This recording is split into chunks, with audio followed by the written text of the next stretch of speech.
existem 4 operações das quais nós conhecemos: adição, subtração, multiplicação e divisão matemáticas, que aconteceram nos dias em que nós estamos vivendo, que levou, não é somente isso, mas isso levou a igreja a estar da maneira como ela está hoje em dia. Homens e mulheres e jovens fizeram algo que veio a acontecer, que a igreja ela tem vivido, infelizmente, essa apostasia dos dias de hoje. Primeira delas, primeiro ponto que eu quero trazer para os irmãos, abra no livro de Provérbios 29. Provérbios, capítulo de número 29. Provérbios 29. Primeiro ponto. A primeira operação que aconteceu para que a igreja viesse a estar dessa maneira. Todos acharam? Provérbios 29, verso de número 18. Amém? Diz assim: não havendo profecia, o povo se corrompe, mas o que guarda a lei, esse é bem-aventurado. Primeira coisa que aconteceu foi a subtração da palavra de Deus, da ministração bíblica sobre a igreja de Jesus. O problema da falta da ministração bíblica sobre os servos de Deus vai acarretar em quê? Em que o povo vai faltar o entendimento ao povo. E a palavra diz que o povo, ele perece, ele é derrotado por falta de conhecimento. Mas você vai olhar, amado, para a igreja de hoje em dia, você vai ver dezenas de milhares de igrejas, quase toda esquina tem igreja. Antigamente era muito difícil você ver um crente. Eu me lembro que quando eu tinha na faixa de uns 15 anos de idade, 10 anos, era muito difícil você ver um crente. E você conhecia o crente pela maneira que ele falava e pela maneira que ele se vestia. E você vê que hoje mudou. Hoje em dia é como se estivesse na moda você ser evangélico. As pessoas, elas se simpatizaram com o evangelho entre aspas, né? Esse evangelho que é pregado. Porque esse evangelho que é pregado, ele subtrai as doutrinas da graça de Deus. E o que é que vai acarretar quanto a isso? Se não se prega santidade, subtrai a santidade, o povo não se santifica. Se subtrai a doutrina do casamento, o povo se separa. Então você veja que houve uma subtração nas doutrinas da graça. Consequentemente, houve a multiplicação dos membros da igreja. O pastor ele falou algo interessante domingo passado, que o IBGE é mais de 50 milhões, né, pastor? Mais de 50 milhões de evangélicos no Brasil. Aí existem muitos que dizem: olha, o Brasil é do Senhor Jesus. Não, o Brasil não é do Senhor Jesus. E ele disse algo interessante depois: olha, o IBGE ele pode ter a quantidade, estima a quantidade de evangélicos, mas dos verdadeiros crentes ele não pode ver. Dos verdadeiros crentes, amado, são poucos. É triste isso? É. Porque subtraíram a palavra de Deus nos púlpitos. Em Apocalipse 22, no versículo 7, o Senhor diz o seguinte: olha, eis que cedo venho, bem-aventurado é aquele que guarda as palavras da profecia deste livro. Em Apocalipse, no capítulo 1, verso de número 3, abra comigo também. Apocalipse, capítulo de número 1, verso de número 3, diz assim: bem-aventurado é aquele que lê e os que ouvem as palavras dessa profecia e guardam as coisas que nela estão escritas, porque o tempo está próximo. Não só, veja que o texto ele vai dizer: bem-aventurado é aquele que lê, ouve, guarda o que está escrito. Então veja que o Senhor Jesus ele pede que você leia, ele vai pedir que você ouça e que você guarde. E principalmente, quando você for ensinar, não subtraia as doutrinas da graça. Eu costumo dizer que quando você prega a Bíblia, das duas uma: ou a pessoa vai ficar com raiva de você, ou ela vai crer, através do Espírito Santo de Deus. Amém, amados? Ler, ouvir e guardar.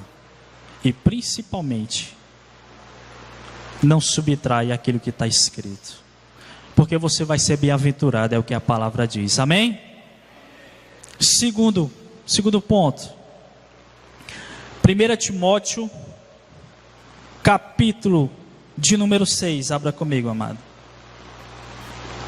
1 Timóteo,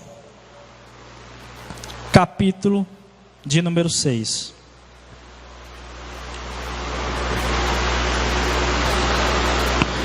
Aleluia, Jesus.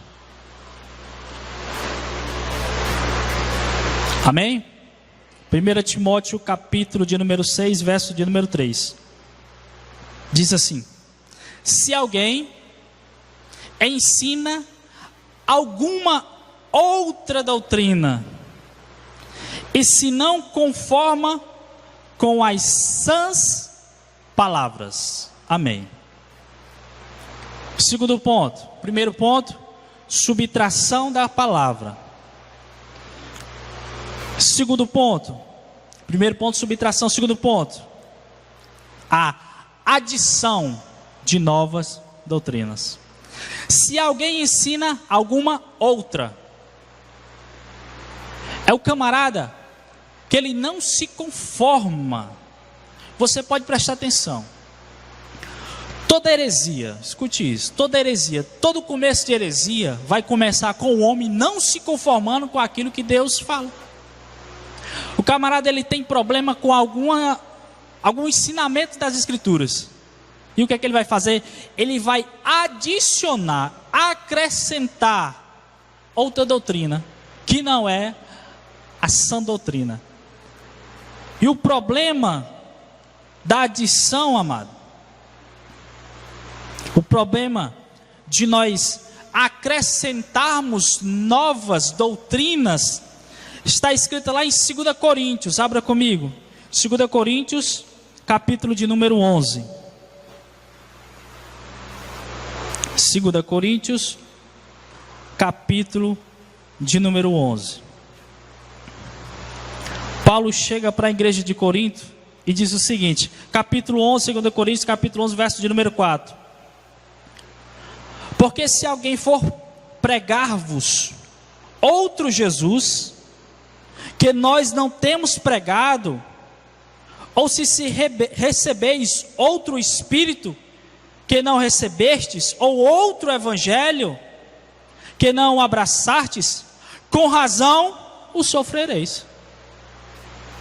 Olha o que Paulo está falando para a igreja de Corinto.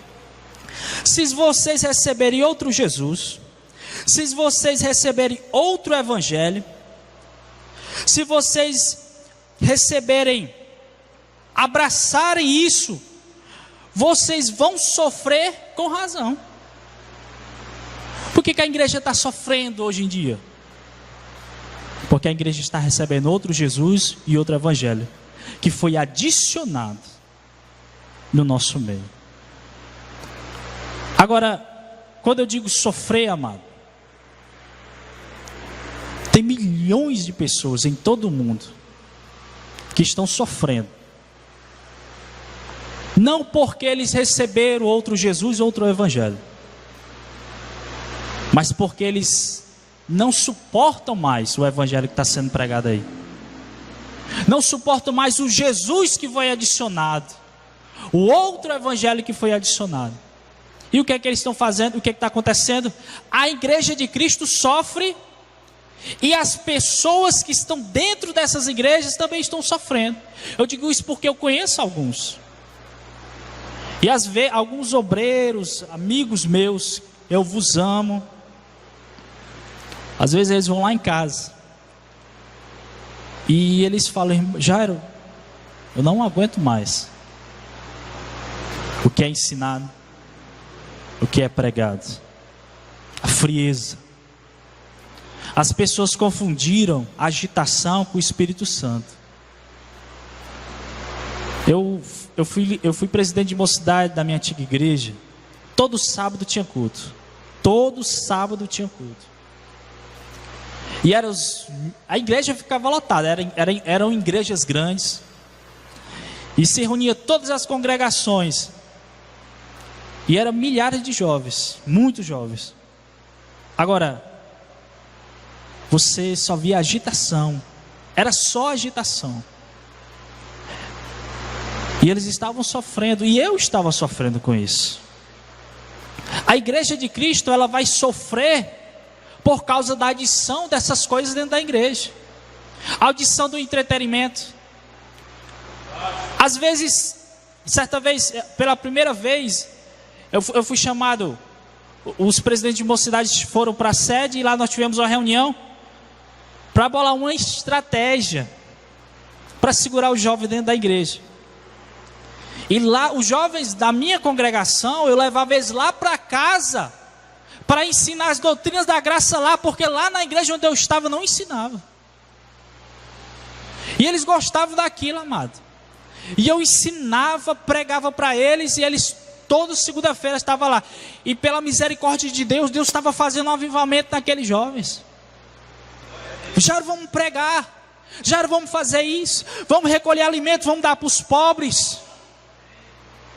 Eles estavam cansados do Jesus que a igreja que eles frequentavam pregava.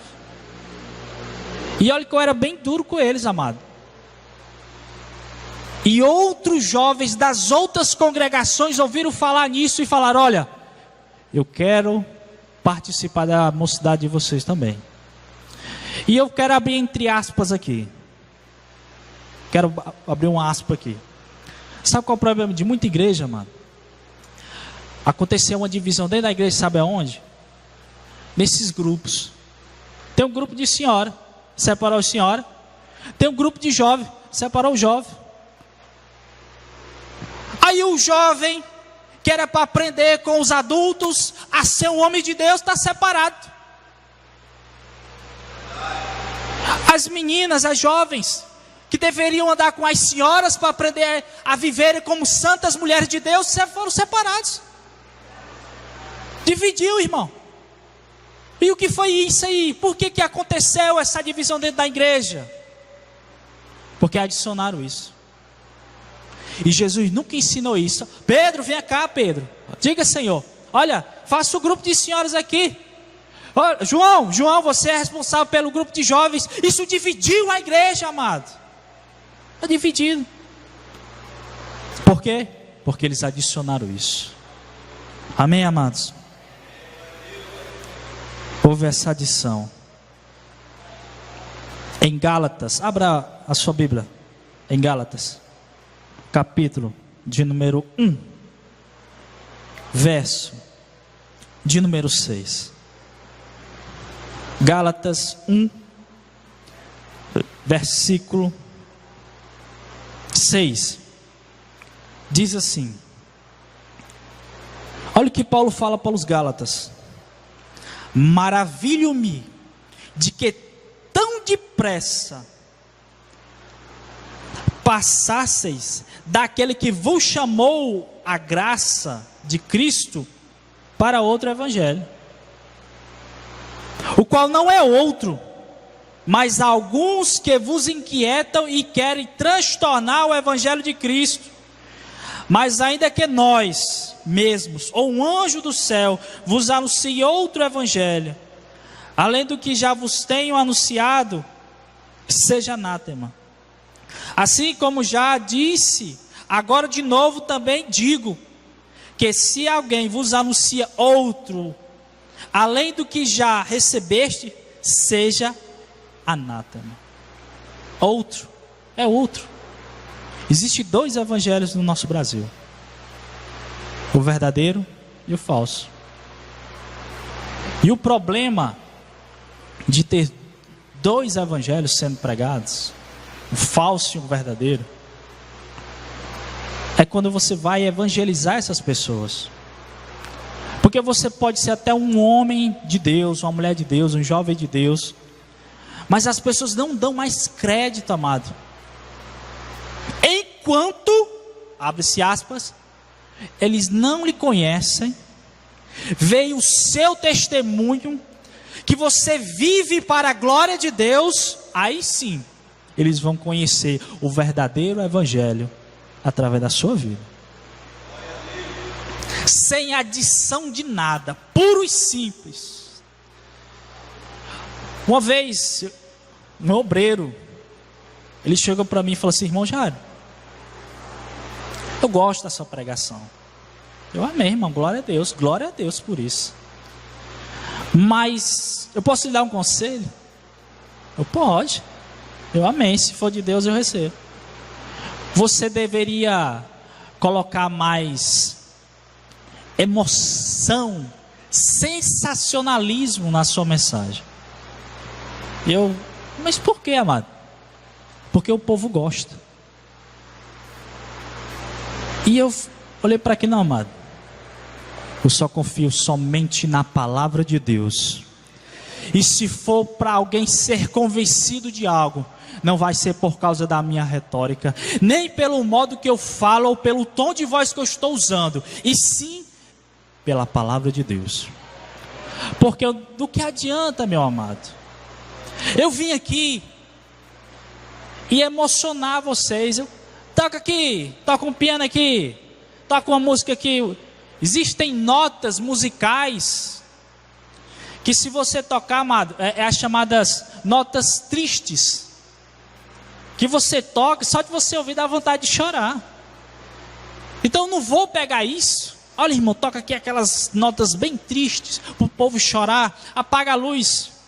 Porque quando eu estava atrás de uma igreja, procurando a verdade, eu visitei uma igreja, amado, todo culto apagava a luz no final. Todo culto aquele homem tocava aquele teclado daquele jeito, dava vontade de chorar, amado. Só que como era todo culto, chega uma momento, não, agora eu não tenho mais vontade de chorar. Todo culto, apaga a luz aí apaga a luz, o povo vinha tudo para frente. Isso não converte ninguém, amados. Você pode ver, eu não estou dizendo que seja errado. Vamos encerrar aqui uma ministração, irmão. Não estou dizendo isso. Eu estou dizendo que o camarada, ele fazia todo o culto. E tem muito pastor aí que faz isso ainda. É ou não é verdade? É, mano. Para que eles fazem isso? Está adicionando. Está adicionando estratégias. Porque, existe remorso, existe arrependimento. O cara traiu a esposa dele. Ele começa a usar meios para fazer o cara chorar. Toca aqui. Ele fala algumas palavras, o cara começa a chorar. Traí minha esposa. Aí ele pensa que é o Espírito Santo que está agindo nele. Aí ele vem para frente, ele chora, ele roda. Quando ele sai, no outro dia, se a amante dele ligar para ele, ele vai para o motel com ela, simples assim. Foi o Espírito Santo que fez a transformação na vida dele? Não. Foi só a emoção. Adicionaram o quê no Evangelho? Emoção. O povo não quer viver pela fé. O povo quer viver por sentimentos e emoções. Amados, é bem verdade que nós também, às vezes, os sentimentos nos tomam. Quando nós estamos orando, nós choramos. Quando nós sentimos a presença de Deus, nós se quebrantamos ali. Mas tem momentos, tem vezes que você ora e você não sente nada. Aí você vai viver pelo quê? Pelo sentimento, pela emoção? Não, você tem que viver pela fé, meu irmão. O novo convertido chegou e me Jário, existem momentos que eu oro e não choro, isso é certo? Ou não? Vai ter momento que você vai orar e você acha que a sua oração não vai nem passar pelas telhas. Vai ter momento que você vai orar que você não vai conseguir orar. Você vai ser oprimido, batalha espiritual. Como vai ter momentos que você vai orar, que você vai se quebrantar diante da presença de Deus. Agora, nos momentos em que você não sente nada, você ora pela fé. Amém, amados? Terceiro, 1 Coríntios, capítulo de número 12. 1 Coríntios, capítulo de número 12. Primeiro, subtração. Subtrair a palavra de Deus.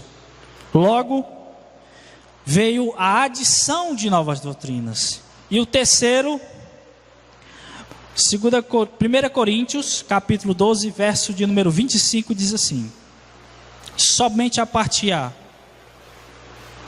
para que não haja divisão no corpo.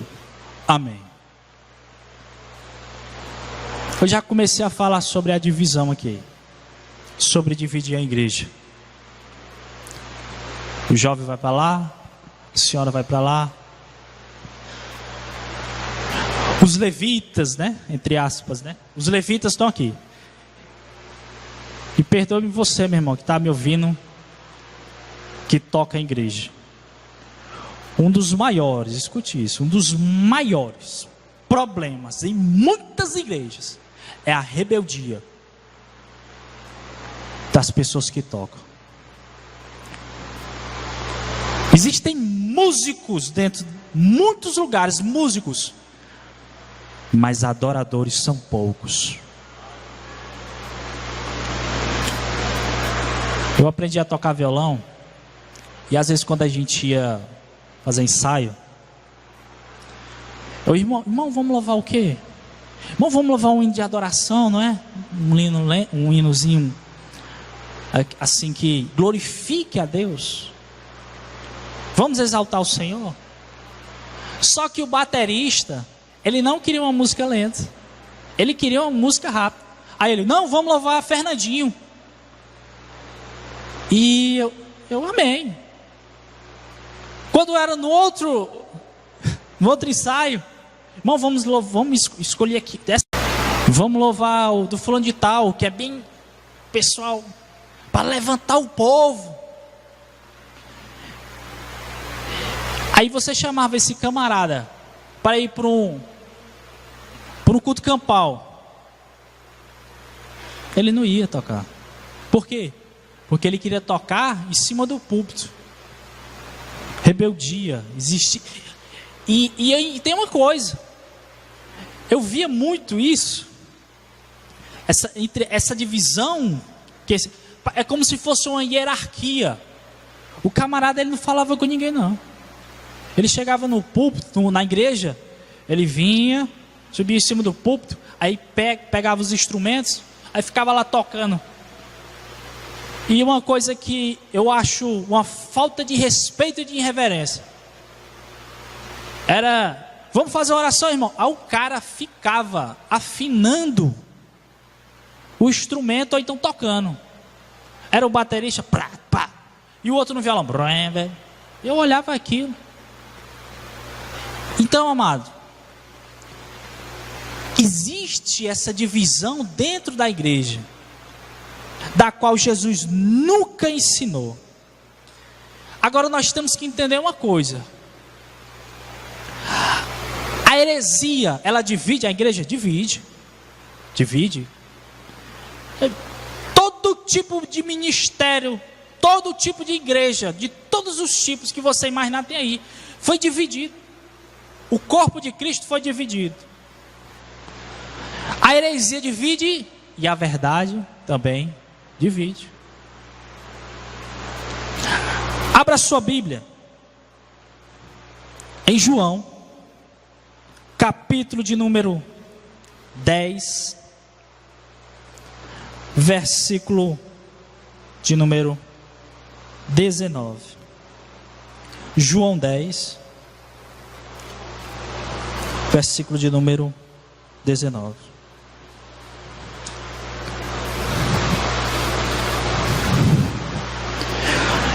Jesus, ele chega e se declara ser o bom pastor. Quando se chega no verso 19, depois dele terminar o seu sermão, olha o que acontece. Tornou, pois, a haver divisão entre os judeus por causa dessas palavras.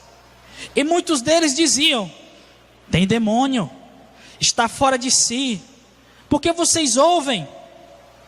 E outros diziam: essas palavras não são de endemoniado. Pode porventura um demônio abrir os olhos cegos? Jesus acabou de dizer que ele era o bom pastor. Começou a pregar o evangelho para aquelas pessoas. Olha o que foi que aconteceu? Houve divisão. Então a divisão, ela tanto é produzida pela heresia, como ela é produzida na verdade. Só que a heresia, quando ela divide a igreja, ela já vai gerar morte nas pessoas. Agora, quando é a verdade ela vai dividir um povo e trazer ele para a verdade. Amém, amados? Quantos aqui eram de outra igreja e ouviram a verdade? A verdade dividiu e trouxe você para cá. Quando eu digo para cá, não é somente o ministério Missão de Fé. É toda a igreja, em todo mundo. Quando o povo de Deus, ele ouve a verdade vai fazer divisão. A pessoa não permanece, se ela não consegue permanecer na mentira. Amém, amados? Em João 10, 27, o Senhor Jesus Cristo fala que as minhas ovelhas, vamos ler, amados, João 10, 27, olha só o que ele diz: as minhas ovelhas, versículo de número 26, melhor: mas vocês não creem, porque não sois das minhas ovelhas. Como já eu tinha dito, as minhas ovelhas ouvem a minha voz, e eu as conheço, e elas me seguem. Como é que você sabe? Como é que você conhece uma pessoa que está na verdade? Você vai evangelizar, você não sabe quem vai se converter. Você chega numa praça, tem 50 pessoas, 100 pessoas, 200 pessoas. Você não sabe quem vai se converter ali. Mas se existir ali uma ovelha de Cristo, ela vai ouvir não a sua voz, mas a voz do seu pastor, e vai seguir ele, amado. Eu conheço um irmão, ele trabalhava de trocador de ônibus, e ele saiu na farra, passou a noite farreando e foi trabalhar. Estava no horário pela manhã, e você imagina, né? O cara passou a noite bebendo, foi pegar no batente 4 horas da manhã, amado. Meu Deus, coitado. E ele estava lá, e ele disse que 10 horas da manhã estava no ápice do cansaço físico. Entrou um crente lá dentro, amado, e começou a pregar a verdade para ele. E aquele homem ouviu a voz de quem? De Jesus, do seu pastor. E ele foi para casa e aquelas palavras ficou martelando na cabeça dele, no coração dele. A espada do Espírito penetrou no coração daquele homem. Ele estava inquieto. Isso era no domingo. Eu fui para o culto. E o Espírito Santo vai lá na casa dele. E eu fui. E eu ia, amado, como é que você está? Jaro, foi Deus que lhe trouxe aqui. E eu digo, o que foi que eu fiz, amado? Olha, ele contou o que aconteceu. Olha, eu estava no ônibus e tal. Ele falou isso. Eu não consigo. Eu não esqueço o que esse homem me falou. Está penetrando dentro do meu coração. Eu estou sentindo algo dentro de mim. Aí você sabe o que é isso? É o Espírito Santo de Deus te convencendo do pecado que existe em você. E ele, o que é que eu faço? Eu quero ser crente. Eu digo, olha, não existe uma fórmula. Não é, vamos fazer isso que você vai virar crente. Mas se verdadeiramente você ouvir a voz de Jesus Cristo, hoje, a partir de hoje, a sua história muda. Eu não vou prometer que vai ser um mar de rosa para você, amado. Mas se verdadeiramente você estiver nos pés de Jesus Cristo, você nunca vai estar só. E você nunca mais vai colocar uma dose de álcool na sua boca. Aquele homem se caiu, ele caiu no chão, amado. Ele se agarrou nas minhas pernas chorando. Me ajuda, me ajuda. E eu chorei junto com ele, amado. Eu vi ali o Espírito Santo mexendo na vida de um homem. Por quê? Porque ele ouviu a voz do pastor dele, o grande pastor, o sumo pastor, Jesus Cristo de Nazaré. Divide, amado. A verdade divide e traz para a verdade. A verdade, ela tira do erro e traz para os pés de Jesus. E infelizmente, amado, muitos nas redes sociais, nos canais, nas praças, eles já ouviram a verdade. Mas é como está escrito: se for uma pessoa que se declara crente, das duas uma. Às vezes é porque eles amam mais a glória dos homens do que a glória de Deus. A Bíblia diz que muitos dos principados creram em Cristo, mas não confessaram Ele. Por quê? Porque eles amavam mais a glória dos homens. Eles gostavam dos cargos. Então tem muita gente que ouve a verdade e sabe que está errado e não sai do erro, amado. Porque eles amam estar em cima dos púlpitos, nas cadeiras acolchoadas. As amizades, amado. Olha, uma das maiores coisas que me segurou na minha antiga congregação foi as amizades. Porque quando eu dizia, eu cogitava com os mais próximos, olha, eu acho que eu vou sair da igreja. Não, irmão, não pode. Tem muita gente que se espelha em você. Muita gente vai até sair daí. E eu ficava com peso na consciência. Mas entenda só uma coisa, amado. A carga espiritual sobre aquela igreja não dependia de mim. Não depende de você que está me ouvindo. Não posso sair, porque as pessoas olhavam para mim. Mas aonde você está pregando a mentira. Escute o que o Espírito Santo está falando com você. Pode um cego guiar outro cego? Quando eu entendi isso, eu não, amado, eu não posso. Eu não sou bispo ou pastor dessa igreja, porque se eu fosse não se pregaria isso. Eu pregava uma coisa e o pastor pregava outra. O pastor pregava uma coisa e quando eu recebi a oportunidade eu pregava outra coisa totalmente diferente. Não tinha como uma igreja dessa crescer, havendo divisão. Então, infelizmente, a divisão do corpo de Cristo. É uma das operações dos últimos dias. A subtração da palavra de Deus gera mais doutrinas, consequentemente divide a igreja de Cristo. Às vezes as pessoas, irmão, por que tem tanta igreja, irmão? É muita igreja. Olha, eu conheço o fulano de tal, ele botou a igreja dele, o outro fulano, e o ciclano e beltrano. Por que isso? Deus não é um só. Não é verdade? Eles não falam isso.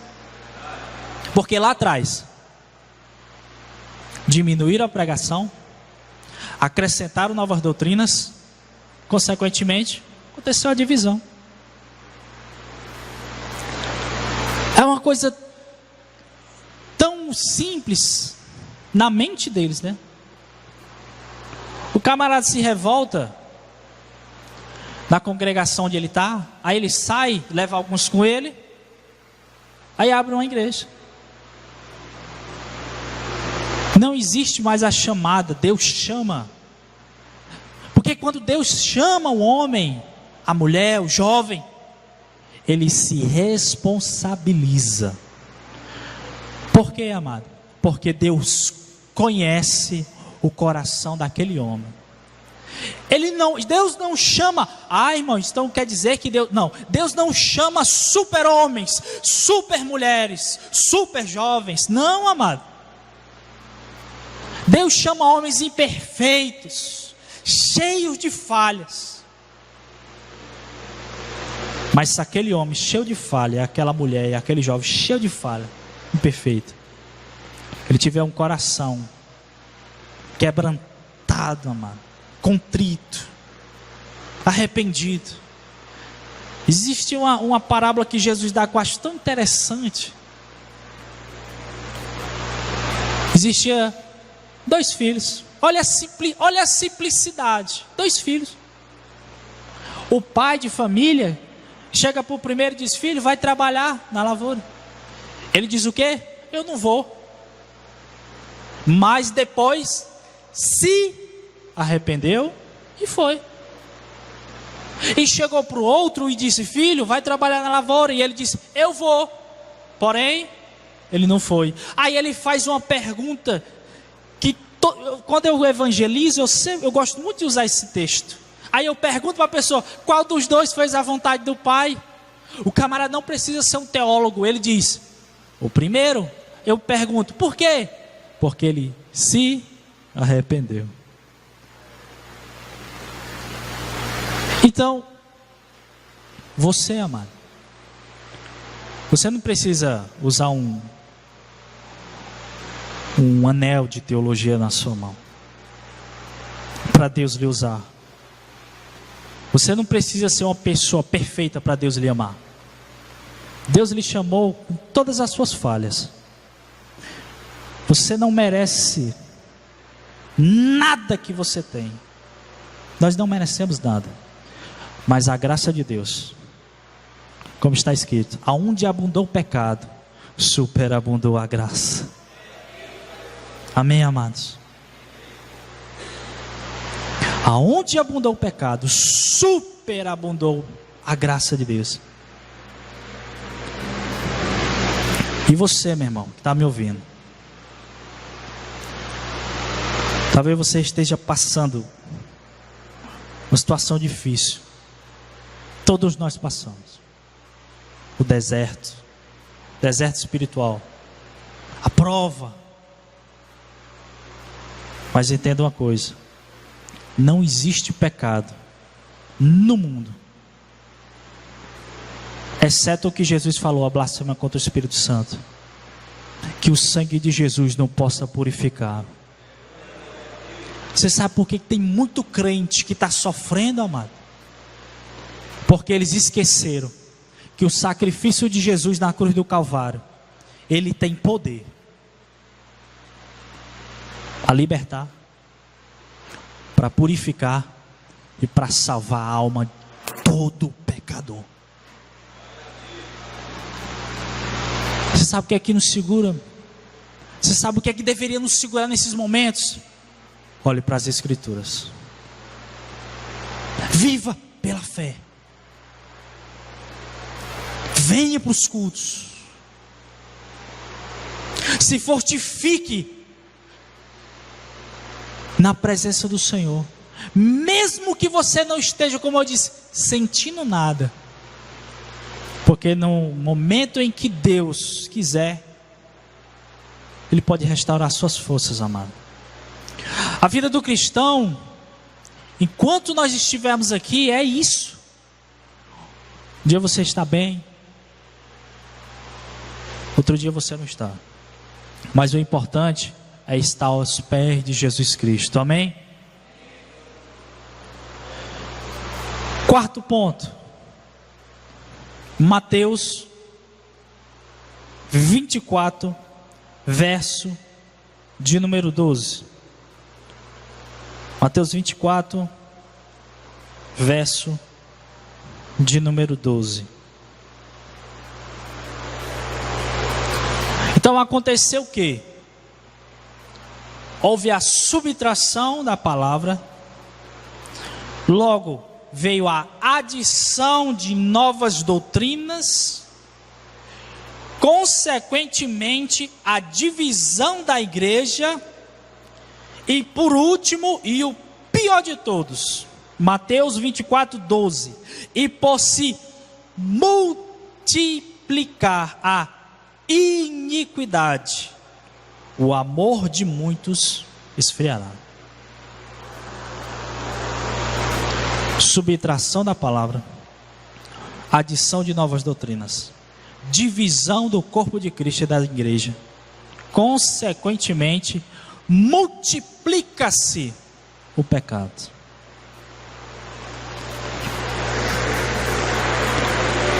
Olha para a igreja, mano. Se não tem ministração bíblica, não existe santidade.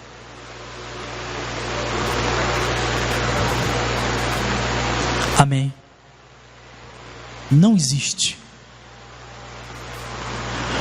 O problema da multiplicação dessa operação de iniquidade, de pecado, é que o pecado afasta Deus do homem. Então o que nós vemos hoje em dia, amado, é uma igreja, entre aspas, que deixou de pregar, que ficou dividida, que existem várias doutrinas, o pecado domina ela. Eu ouvi, parece até brincadeira. Os irmãos já ouviram falar que existe uma música aí do Gás, né? Tem uma música do Gás aí, que fizeram um funk aí, que numa igreja próxima à minha casa, no culto de jovem, o pastor daquela congregação estava cantando, amado, para os jovens pular. A música do Gás, o funk do Gás. O que é que tem a ver, amado? Pelo amor de Deus. Multiplicação. E eu soube disso através de uma jovem. E lá tem uns encontros dele, né? Diz que é um encontro radical. E eu disse para ela, olha, o que é ser radical? O que é ser um jovem radical na igreja que você vive? Não, a gente se encontra, a gente evangeliza, entre aspas, né? Você acha que ser radical, ser um jovem radical para Cristo é isso? E detalhe, vocês, eu acredito que vocês vão saber qual congregação é. Eles usam uma blusa com o nome Power. Poder, né? E tinha uma jovem lá, e é interessante que eles usam os jovens para arrecadar dinheiro. Não é para dar aos pobres.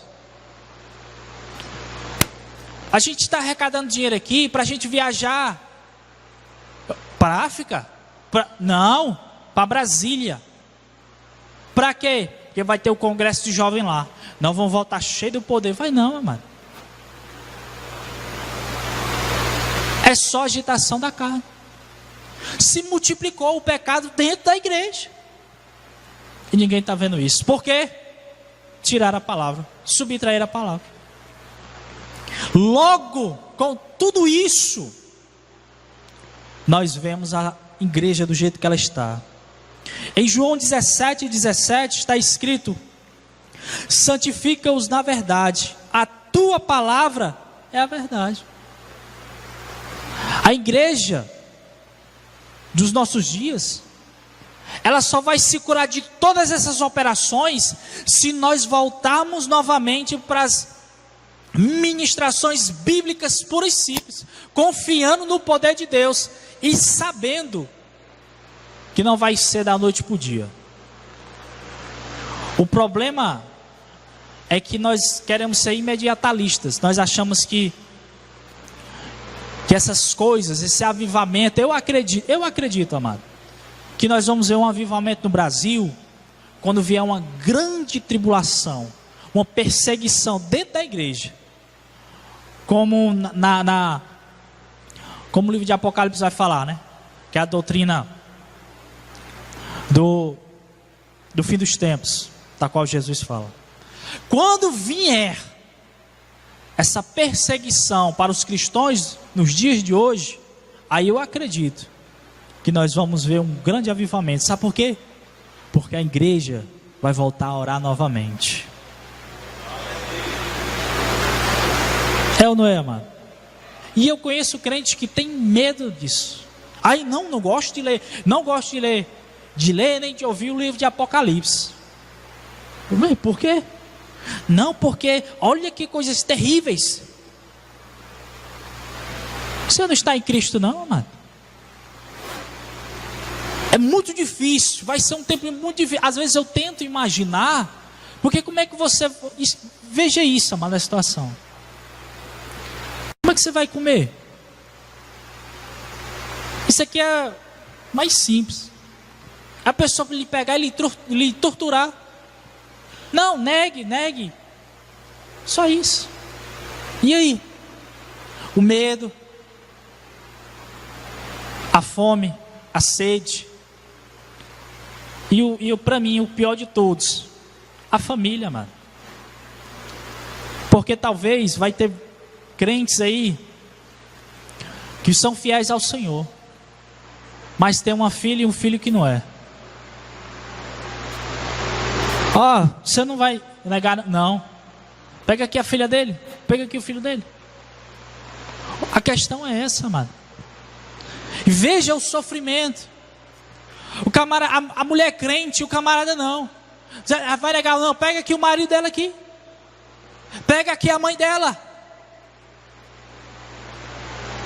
Vai ficar somente os crentes verdadeiros, amado. Amém, amado?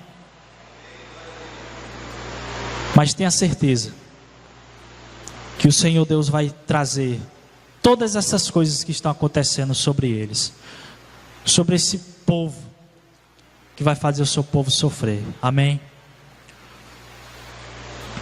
Subtração da palavra, adição de doutrinas, divisão da igreja e a multiplicação de pecados. É igual à igreja do nosso século.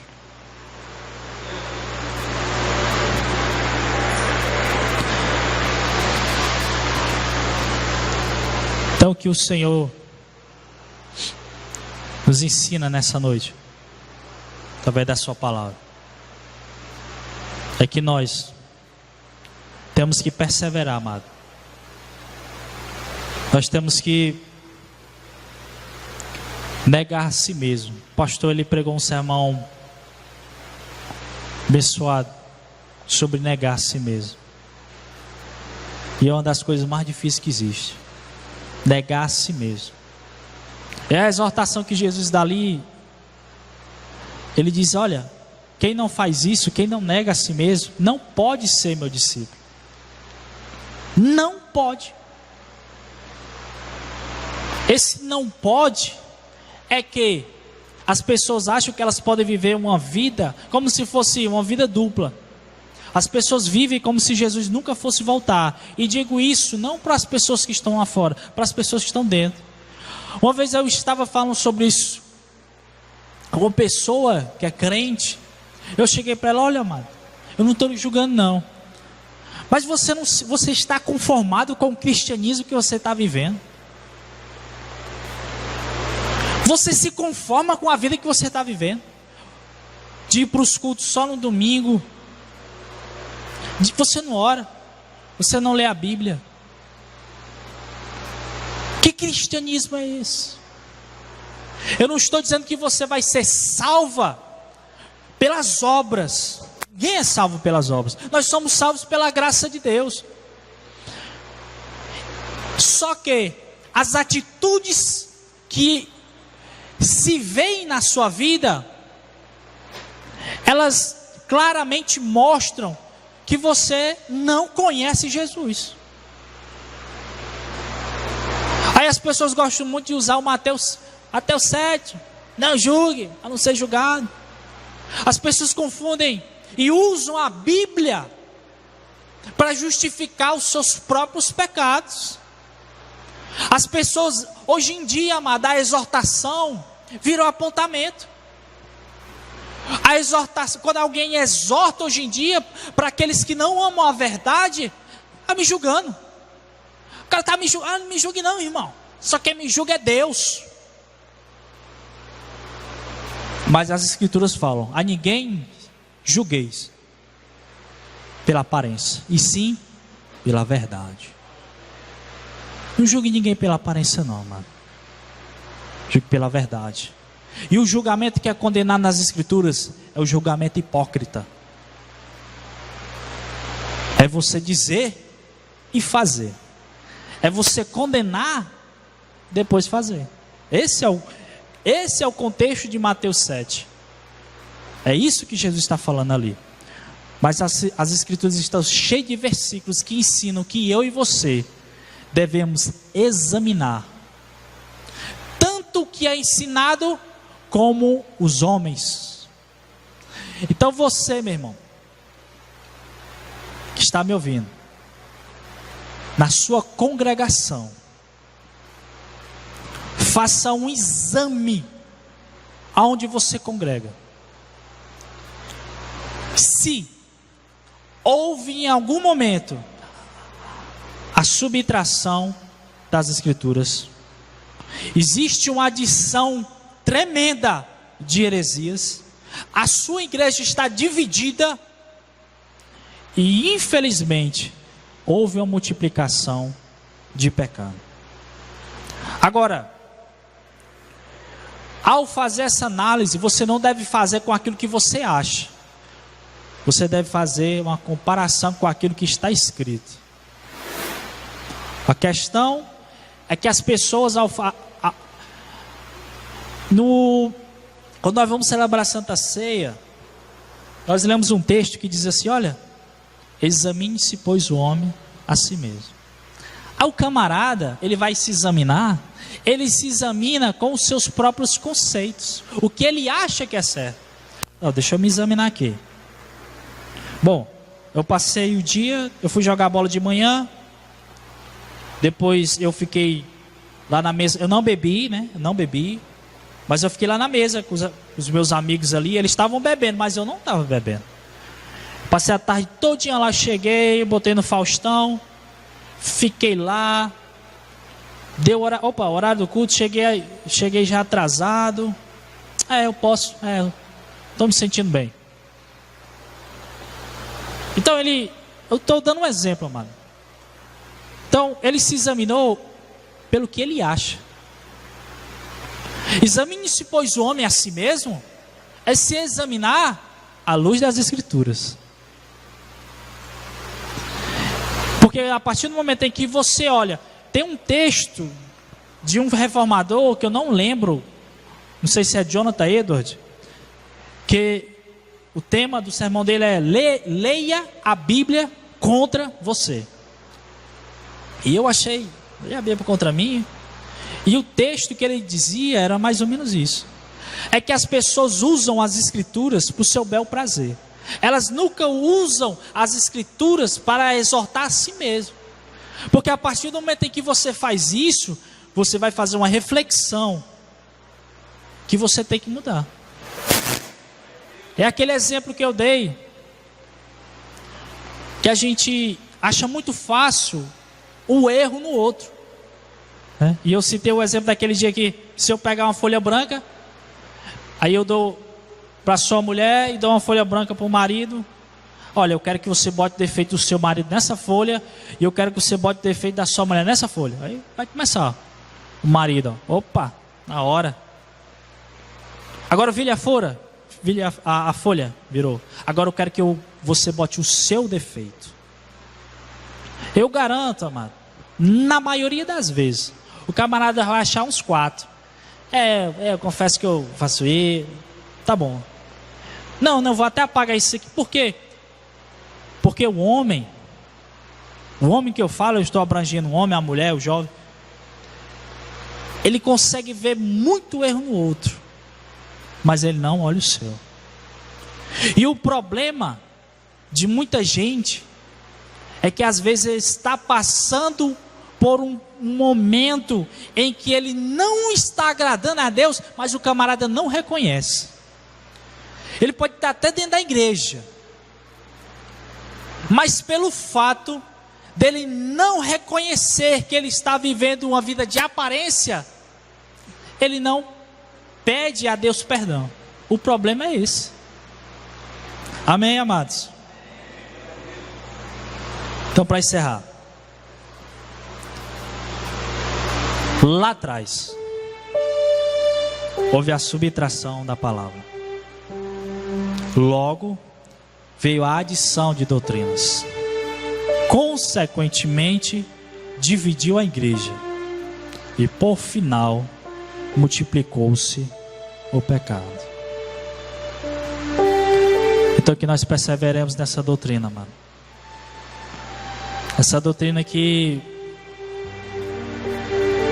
ela vai custar, como Jesus fala, a nossa própria vida, porque aquele que perder a sua vida vai ganhar,